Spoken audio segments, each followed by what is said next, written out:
Hi friends, hope you are doing well. So reassessment के topic पे एक और वीडियो लेके मैं आ गई हूँ। सुप्रीम कोर्ट के जजमेंट के बाद जो असेसमेंट ईयर 13-14 से लेके 17-18 तक के जो रीअसेसमेंट रीओपन हुए हैं केसेस, उसमें असेसमेंट अभी ख़त्म होने का आया है। एक ऐसी इन्फॉर्मेशन मिली है कि डिपार्टमेंट को ऐसा सूचित किया गया है कि 31 मई के पहले ये सारे असेसमेंट को ख़त्म करना है, यानी 31 May is the last date before which assessment order to be passed. So बहुत सारे लोगों ने 142(1) की क्वेश्चनरी जो इश्यूज हुई होंगी उस पर रिप्लाई कर दिए होंगे। आज के इस वीडियो में हम देखते हैं कि जो रिसेंटली इलाहाबाद हाई कोर्ट का एक डिसीजन आया था कि जिसमें कोर्ट ने 13-14 से लेकर 17-18 तक की सारी जो ऑर्डर है 148 के ऑर्डर और 148 की नोटिस उनको क्वॉश कर दिया था, यानी इनवैलिड मान के उसको रद्द कर दिया था। और उसके साथ ही गुजरात हाई कोर्ट का भी एक ऑर्डर आया है जिसमें 13-14 और 14-15 को लेके गुजरात हाई कोर्ट ने टाइम लिमिट के बेसिस पे उसको भी नोटिस और ऑर्डर दोनों को क्वॉश कर दिया है। आज के इस वीडियो में हम देखते हैं कि ये दो ऑर्डर के बाद और इन दो ऑर्डर के लाइट में हम जो रीअसेसमेंट की नोटिस है उसका रिप्लाई कैसे कर सकते हैं। Let's get started. Reply to notice under section 142(1) in case of name of the SSC. यहाँ 13-14 असेसमेंट ईयर है। सबसे पहले जो फैक्चुअल ग्राउंड से जो उन्होंने फैक्चुअल डिटेल्स मंगवाई है, उससे पहले आपको जो वैलिडिटी है रीअसेसमेंट प्रोसीडिंग की, आपको उसको वापस फिर से चैलेंज करना है। या बार बार चैलेंज करते रहे तो आपको अपील में इससे हेल्प मिलेगी कि आपने 148 का जो सबमिशन किया है जिसमें आपने एक बार चैलेंज कर दिया, फिर वापस यहाँ जब प्रोसीडिंग ऑलरेडी इनिशिएट हो चुकी है तब आप वापस एनएफएससी के सामने यानी नेशनल फेस्टिवल असेसमेंट सेंटर के सामने भी ये वैलिडिटी को आप चैलेंज कर रहे हो। At the outset, we would like to challenge the validity of the reassessment proceedings initiated and being carried out in my case.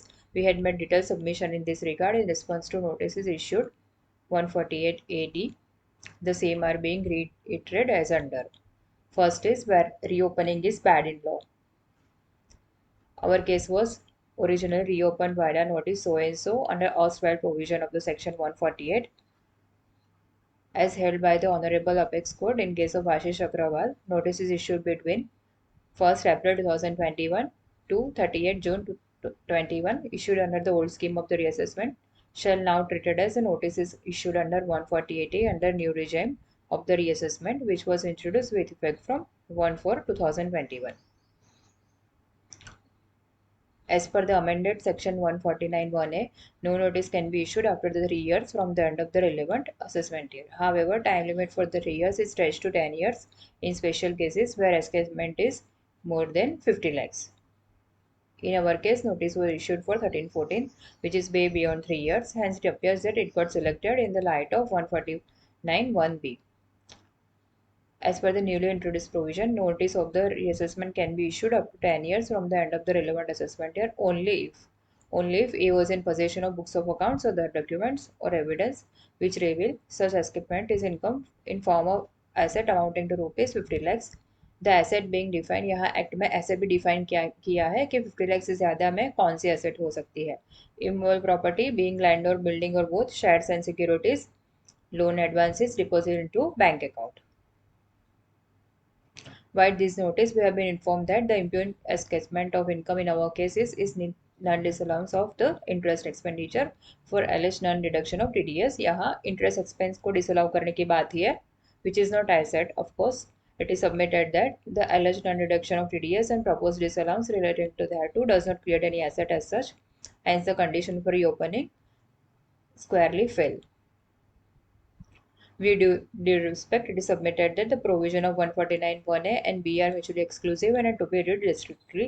Mere having possession of information may serve well for the 149(1)(a) but not for the 149(1)(b). According to in our case, the alleged information does not establish income in form of asset and proposed reassessment proceedings is null and void. So, this was the very first technical deficiency. The next is notice is bad in law in light of the provision to section 149(1)(b). Without prejudice to para 1, the impute notice is bad in law in light of the first proviso to section 149 as well. In order to reduce unnecessary litigation, Finance Act 2021 has come up with restriction to reopen cases under clause B of the section 149 of the Act. Under the erstwhile provision, the time limit for reopening was 6 years from the end of the assessment year, if escape is more than 1 lakh or more. Now, under the new regime, restriction is put in form of proviso. Accordingly, if such case could not be reopened within 6 years under old regime, then no notice under section 148 can be issued to them under the new regime of reassessment, even if it is within time frame of 10 years. Considering this proviso, the notice is bad in law. Then third is notice is bad in law in light of the explanation 1 to the section 148. पहला जो ground है उसमें है कि notice bad in law है क्योंकि beyond जो 6 years 4 years की लिमिट है उसके वो फॉर्म ऑफ एसेट में नहीं है, 50 लाख से कम है तो 13-14 उसमें कवर नहीं हो सकता। फिर दूसरा है जो नया लॉ में प्रोवाइजो है उसमें बैड इन लॉ है। अब देखते हैं एक्सप्लेनेशन क्या है। Without prejudice to para 1 and 2, the impute notice is bad in law in light of the explanation 1 of the 148. There is paradigm shift in the reassessment procedure with effect from 1/4/2021. The premise of the selection of the assessment from reasons to believe has been changed to information with the EO. Reasons to believe was never defined under the erstwhile provision. Do put risk battle once and for all. Information with EO is exhaustively defined with explanation 1. According to the explanation 1, information with the AO means any information flagged with risk management strategy formulated by CBDT or final objection raised by the CNAG of India to that effect. In our case, the impute notice is failed to establish how such alleged information constituted information with the AO as laid down by explanation. In fact, CBDT has never disclosed such risk management strategy under this law or through notification circular. Thus, notice issued under reasons to believe under the erstwhile provision of section 148 cannot be automatically converted into 148A by making mere cosmetic changes. Unless it is actually fulfills the criteria of explanation 1 of the 148, impute notice is bad in law and to be quashed. Then we will fight over the implication of CBDT instruction to implement the ruling of the Supreme Court.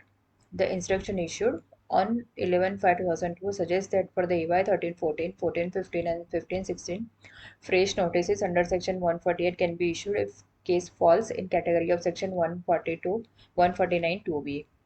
With due respect to the revenue, CBDT took under undue advantage of the taxation and टोला, मतलब जो टोला का है, यही बात Gujarat high court ने और Allahabad high court ने अपने डिसीजन में यही बात लिखी है कि जो टोला का है डिसएडवांटेज लिया है डिपार्टमेंट ने, सो ये नहीं ले सकते और उन्होंने सारी नोटिस को कॉश कर दिया. While issuing instruction to implement the ruling of the apex court, as majority of the notices issued between this period would be time barred under the new regime. Even otherwise, there is a certain law that CBDT instructions are binding only on the income tax authorities and not the SSC. ये universal truth है कि CBDT का जो internal instruction है वो CBDT को और उसके एम्प्लॉयज़ को ही बाइंडिंग करता है, यानी इनकम टैक्स डिपार्टमेंट को बाइंड करेगा, SSC को टैक्स पेयर को बाइंड नहीं करेगा. Further, in its judgment, the Supreme Court has categorically stated that all the defenses which may be available to the SSC, including those available under section 149, shall continue to available. इसी line पे जो सारी writ petitions हुई थी Allahabad high court में, उसमें Allahabad high court ने tax payers को राहत दिया है और सारे नोटिस को कॉश कर दिया है कि उन्होंने ये बेसिस पे टाइम एवेलिटी के बेसिस पे ही नोटिस को चैलेंज किया था. इलाहाबाद हाई कोर्ट ने कोई भी डिसीजन में कोई भी फैक्ट्स ऑफ द केस में नहीं गए हैं, सिर्फ इसी जो डिफिशेंसी है टेक्निकल टाइम बारिंग की उसके बेसिस पे सारे नोटिस को उन्होंने नल एंड वाइड डिक्लेयर कर दिया है. Thus, in light of the ruling of the Supreme Court, read with the amended provision, no notice can be issued even though alleged escape income is more than 50 lakhs. Ignorance of law is no excuse.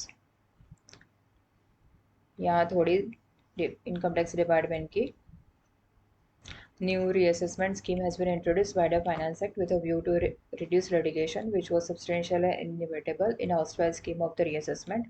Same was affirmed by the Honorable Apex Court in its ruling also. The Supreme Court also stated that the revenue issued such impute notices between so and so under the bona fide mistake. that was very much inverted comma and in view of the subsequent extension of the time limit by the various notification and in view of the in words of the Supreme Court, in our view, the same ought not to have been issued under the unamended Act and ought to have been issued under substituted provision of the Section 147 to 151 of the IT Act as per the Finance Act. There appears to be genuine non-application of the amendments as officers of the revenue may have been under bona fide belief that the amendments may not have been enforced. Consequently, Article 142 and an extraordinary power granted to the Apex Court by the Constitution was merely invoked so that 90,000 notices. यहाँ 90,000 notices issue हुई थी between this period. Notices issued under the bona fide mistake do not become remediless. Department की इज्जत बचाने के लिए supreme court ने ये बोल दिया, but it is extremely bad step. It is simply astonishing that the authority which is responsible for implementing new scheme of the reassessment and its own executors were ignorant of its applicability and went on issuing 90,000 such notices across the country under the ignorance of law. Would the Supreme Court have reacted in same way if such bona fide mistakes were committed by SSC in place of revenue? In nutshell, though under the bona fide mistake, which was subsequently covered by the Apex Court, the notice issued under the erstwhile provision of the Section 148(9) were time barred and hence considered to be null and void. Even after ruling of the SC, if revenue still insists to treat such notices as valid under the new regime, it would land all of us in labyrinth of the litigation only. आपने ही देख लिया होगा कि ये supreme court के judgement के बाद कितना सारा लिटिगेशन इन्वोक हो गया है, कितनी सारी कोर्ट में ट्रिब्यूनल्स में सबके केसेस पेंडिंग है. Notice issue without approval. Your attention is drawn towards the provision of the Section 148AB as introduced by the Finance Act 21, where prior approval of the Principal Chief Commissioner is required for issuance of the SCN under this section, whereas escapement is more than 50 lakhs. जो approval नहीं है तो notice invalid है. The requirement of the prior approval is omitted by the Finance Act 2022. However, the deemed notice is governed by the Finance Act 2021 as laid down by the Apex Court, and such prior approval is precondition before issuing notice. As such, no approval was sought, the impugned notice is void of initio. Notice issued without jurisdiction is null and void. Without prejudice to above, the impugned notice is without jurisdiction. We would like to draw your attention to severity notification. According to this notification, the rights of reassessment are asserted to the NFAC as provided in Section 144B. Hence, from 28th March 2022 onwards, notices reassessment scheme, be it 148 or 148, can be issued by NFAC only. Thus, impugned notice issued by your office is without jurisdiction and has to be treated as null and void. यहाँ ये CBD का instruction है, फिर भी आपने अगर आपके पास उसके बाद की यानी असेसमेंट 1819 या 1920 की भी आपके पास रीअसेसमेंट की नोटिस आई होगी तो उसमें भी लोकल जुरिडिक्शन ईओ ने ही नोटिस निकाली है. पता नहीं सीबीडी खुद का ही जो नोटिफिकेशन है वो इम्प्लीमेंट क्यों नहीं कर रही है. एनएफएसी के हाँ जो असेसमेंट है वो एनएफएसी करेगी, बट जो इनिशियल 148 है वो भी अभी जुरिडिक्शन ईओ निकाल रहा है. Thus, in presence of above technical deficiencies and notices issued in the erstwhile provision, 148 itself is bad in law. Now, the High Court decisions. Our contentions above have also hit the right court with the Honorable Gujarat High Court in verdict of the challenge of the validity of the reassessment proceeding in plethora of the writ petition for AY 1314 and 1415. The Honorable High Court has quashed the notice issued under Section 148 issued between this period. Now, let's see high court क्या बोलती है. On 7 February 2023, the Honorable Gujarat High Court by quashing notices under Section 148 and also quashing 148A orders for AY 1314 and 1415 in case of Kinara Industries Private Limited held that so ये exact wordings है high court के order के. As per unamended provision prescribing limitation, no notice can be issued under Section 148 if 6 years have elapsed from the end of the relevant assessment year. For assessment 1314, 6 years had ended on 31st March 2020, and for assessment year 1415, 6 years ended on 31st March 2021. Had there been no amendment under Section 148, TOLA and through its delegated legislation by way of notification could have extended the time for issuance of notice. However, in view of the express language of the first proviso to section 149(1), legislative mandate required that no notice could be issued under the new provision if such notice could not be issued at the time on account of being beyond the time specified under said section as it stood before the commencement of the Finance Act 21, that is period of 6 years. मतलब अगर पुराना law ही होता, नया law नहीं आया होता, तो ये नोटिस कभी भी इशू नहीं हो सकती थी, ऐसा कोर्ट कहना चाहती है. Moreover, in view of the decision of Honorable Supreme Court in case of Ashish Agrawal, the notices issued to the respective assessee under 148 shall be deemed to be notice under section 148B of the Act substituted by the Finance Act 2021. The petition of the batch, the notice is was issued between the period wherein 6 years had elapsed and the end of the assessment year. Therefore, they are time barred, and the petition of the batch 1 for 13-14 and batch 2 of the 14-15 deserve to be allowed. यानी SSC ने जो writ है वो allow की है, और ये टोला का उन्होंने जो डिपार्टमेंट ने गलत एडवांटेज लिया है उसको यहाँ उन्होंने नल एंड वॉइड कर दिया है. उसके बाद इलाहाबाद हाईकोर्ट ने तो पूरे सारे 13-14 से लेकर 17-18 तक ही सारे नोटिस को नल एंड वॉइड डिक्लेयर कर दिया है. वो डिसीजन आया था in case of Rajiv Bansal. The High Court held that the reassessment proceedings initiated with the notices under Section 148 deemed to be notice under 148A issued between period cannot be conducted by giving benefit of the TOLA up to 38 March 2021 and the time limit prescribed under 149(1)B जैसे कि हमने ऊपर technical deficiency में देखा, cannot be counted by giving the such relaxation from 30th March 2020 onwards to the revenue. In respect of the proceedings where the first proviso is attracted, the benefit of TOLA will not be available to the revenue, or in other words, relaxation under TOLA would not govern the time frame prescribed under the first proviso 149 Finance Act 29 in such notices. So ये सारी notice भी जो नए regime में है वो first proviso में include नहीं होती है, तो उसको यहाँ भी उन्होंने खारिज कर दिया है. Thus, in presence of above technical deficiencies, the notice is issued under erstwhile provision is bad in law, and same is now confirmed by the High Court on various count of time barring for the EY 13-14. यहाँ 13-14 का है notice, तो यहाँ मैंने particularly 13-14 को mention किया है. Hence, it is requested that the reassessment proceeding be dropped at this juncture itself. So यहाँ आप रिक्वेस्ट कर सकते हैं कि नोटिस में ये टेक्निकल डिफिशिएंसी है, तो अब यहाँ 148 की जो रीअसेसमेंट प्रोसीडिंग इन्वोक हुई है उसको आप ड्रॉप कर दे. और उसके बाद आप यहाँ जो उन्होंने 142(1) की डिटेल्स मांगी है वो दे सकते हैं. Without prejudice to our above contention challenging the validity of reassessment proceedings, we are submitting details called by notices so and so.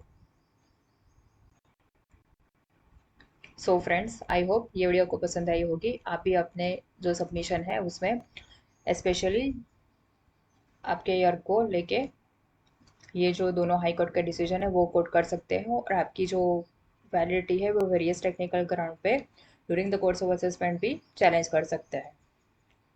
So thanks for watching this video. Have a good day.